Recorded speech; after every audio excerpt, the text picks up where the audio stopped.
"This house is mine now," Emily shouted, waving a piece of paper in my face.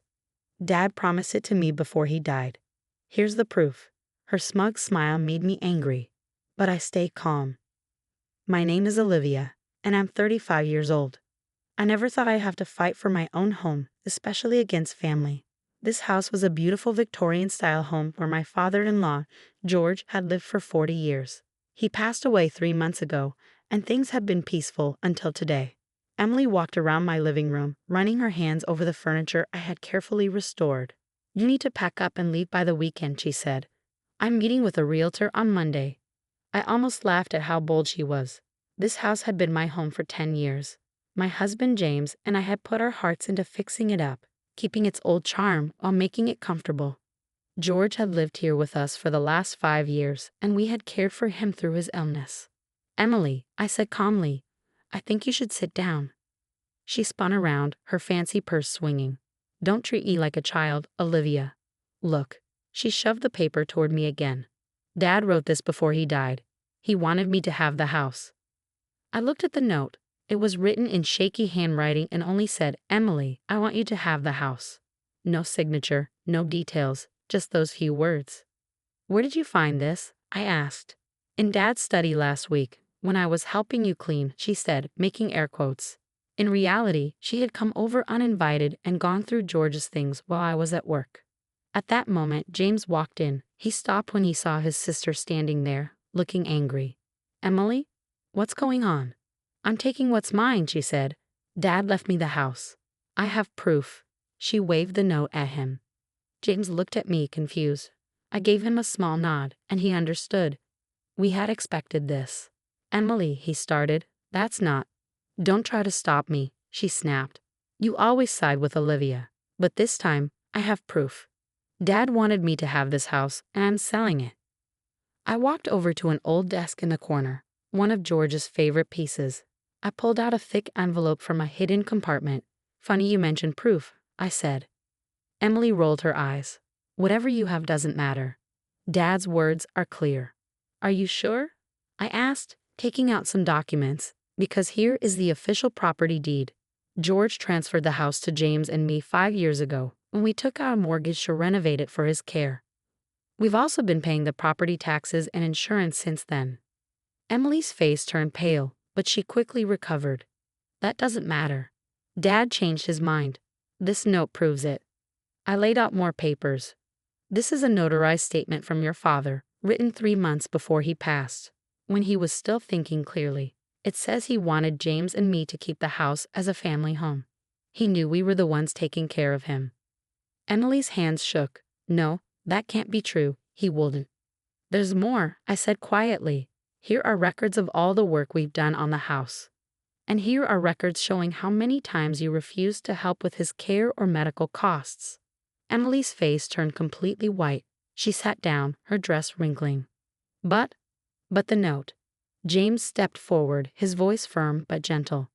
"Emily, Dad could barely write in his last 2 weeks. He was on strong medication.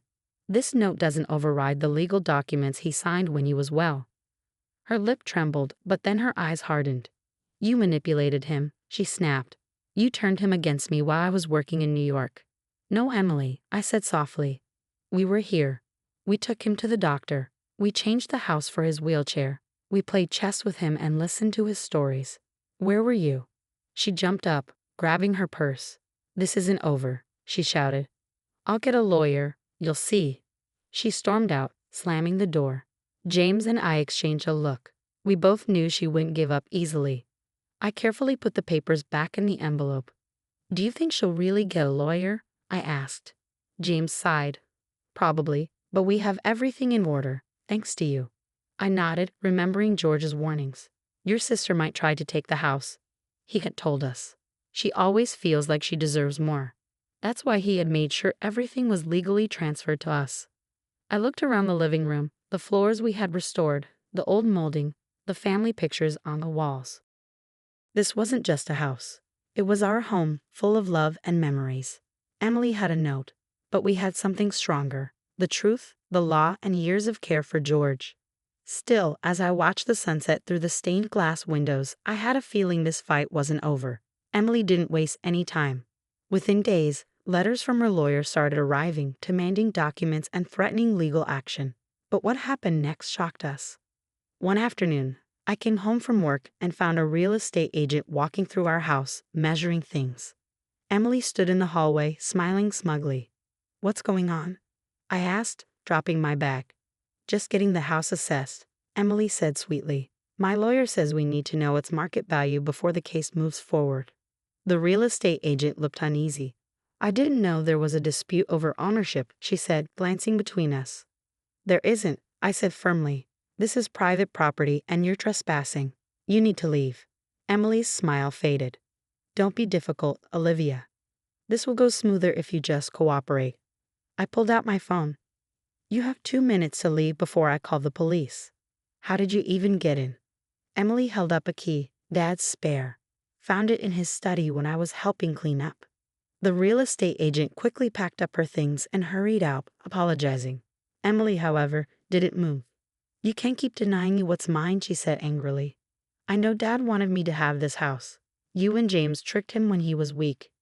Just then, our elderly neighbor, Mrs. Sullivan, appeared in the doorway. "Is everything okay?" she asked. I saw a stranger walking around with a measuring tape and got worried.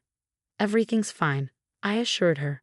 "Just a misunderstanding about property access." Mrs. Sullivan looked at Emily and frowned. "Oh, it's you.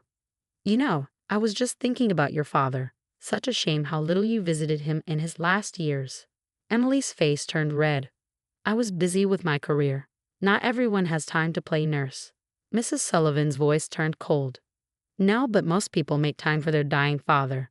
I remember George telling me how grateful he was for Olivia and James. He said they were the only ones who truly cared about him, not just his house."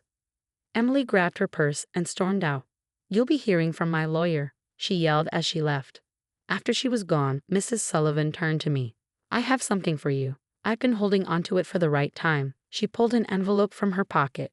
"George gave me this 2 months before he passed. He told me to give it to you if Emily ever tried to take the house." Inside was a letter written in George's clear handwriting from before his illness worsened. It detailed how Emily had repeatedly tried to get him to sign the house over to her, how she only visited when she wanted something, and why he made sure the property legally went to James and me. "He knew," Mrs. Sullivan said. "He knew she would try this. That's why he had me witness him signing the house over to you and James. I was there at the lawyer's office." Tears welled up in my eyes. Even after he was gone, George was still protecting us. That evening, when James came home, I showed him the letter. He read it silently, his jaw tightening. "I knew she was selfish," he said finally. "But this trying to sell our house, bringing a real estate agent in while we're still living here, that's a new low, even for her." We called our lawyer and updated him on everything. He was particularly interested in Emily breaking in and trying to get the house appraised. "This actually helps your case," he said. "She's showing a pattern of interfering with your legal rights. If she sues, this will weaken her claim." The next day, we changed the locks and installed security cameras. We also filed a police report, not to press charges, but to document Emily's actions. As we took steps to protect our home, I thought about George. He had spent his last years here, watching the neighborhood kids play from his favorite chair by the window. "Promise me you'll keep it in the family," he had told us one evening, his voice weak, but his mind sharp. Not just as a property, but as a home. Emily, she'd sell it in a second. She never understood what makes a house special. We had promised, and now we were fighting to keep that promise. This wasn't just about legal rights anymore. It was about honoring George's wishes.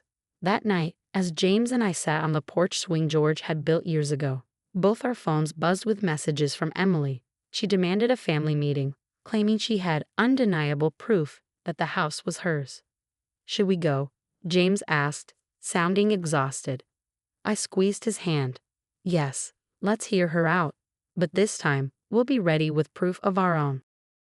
We sat in silence, watching the sunset paint the sky in orange and purple, the same view George had loved. Whatever Emily had planned, one thing was certain. This house, with all its memories, was worth fighting for. The family meeting was set for Sunday afternoon at our house. Emily arrived with her lawyer in tow, dressed like she was heading to court rather than a family discussion. I noticed she was clutching a folder, presumably containing her irrefutable evidence. What she didn't expect was to find Mrs. Sullivan and our family lawyer already seated in our living room. "What are they doing here?" Emily demanded, her confident facade cracking slightly. "They're witnesses," I replied calmly. "Mrs. Sullivan to George's wishes, and Mr. Parker to the legal aspects of property ownership." Emily composed herself quickly and sat down, smoothing her skirt. "Fine. Let's get this over with." She opened her folder with flourish. "I have proof that Dad was coerced into transferring the property. Medical records showing he was on heavy medication when you convinced him to sign it over." Her lawyer laid out several documents, including pharmacy records from the last 6 months of George's life. "As you can see," he began, "Mr. Harrison was on strong pain medication that could have impaired his judgment." I couldn't help but smile. Mrs. Sullivan leaned forward, adjusting her glasses. "Those records are from 2023, dear. The property transfer was completed in 2018, 5 years before George became ill."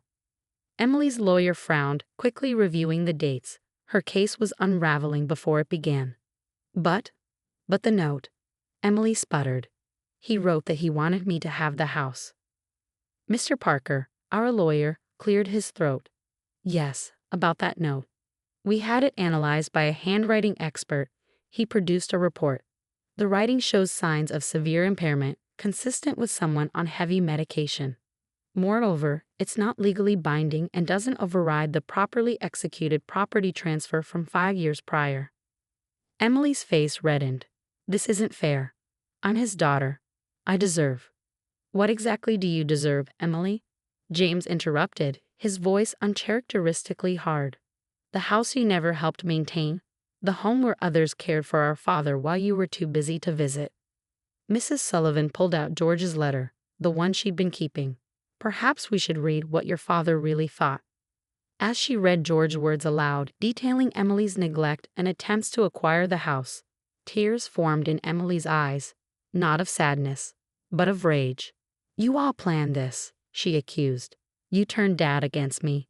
"No, Emily," I said softly. "You did that yourself. Every time you skipped a holiday, every time you ignored his calls, every time you asked about the property instead of his health." Her lawyer, looking increasingly uncomfortable, gathered his papers. "Miss Harrison, I believe we should discuss our options privately." But Emily wasn't finished. She stood up, pointing at me. "You're not even blood family, you just married in.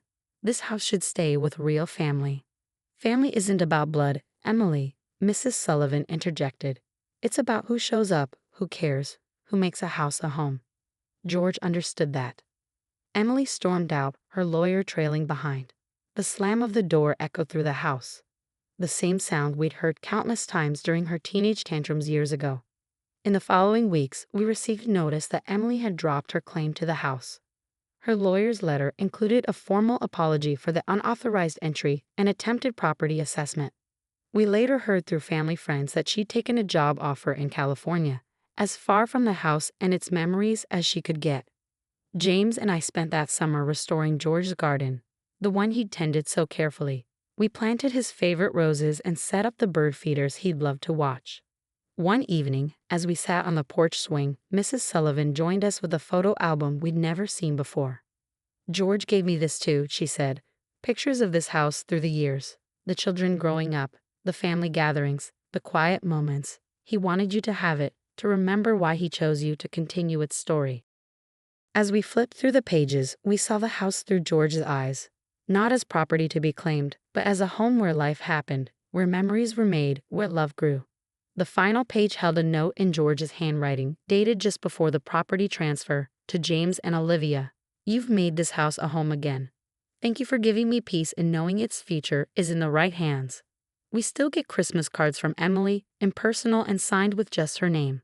But the house remains what George wanted it to be, a family home, filled with love, laughter, and the kind of care that can't be measured in property values or legal documents. Sometimes, when the evening light hits the stained glass windows just right, I swear I can feel George's presence, smiling at how his final wishes were honored. Not just about the house, but about understanding what really makes a family. And in the end, that's what this fight was really about, not just bricks and mortar, but the heart and soul of a home that was entrusted to those who truly understood its worth.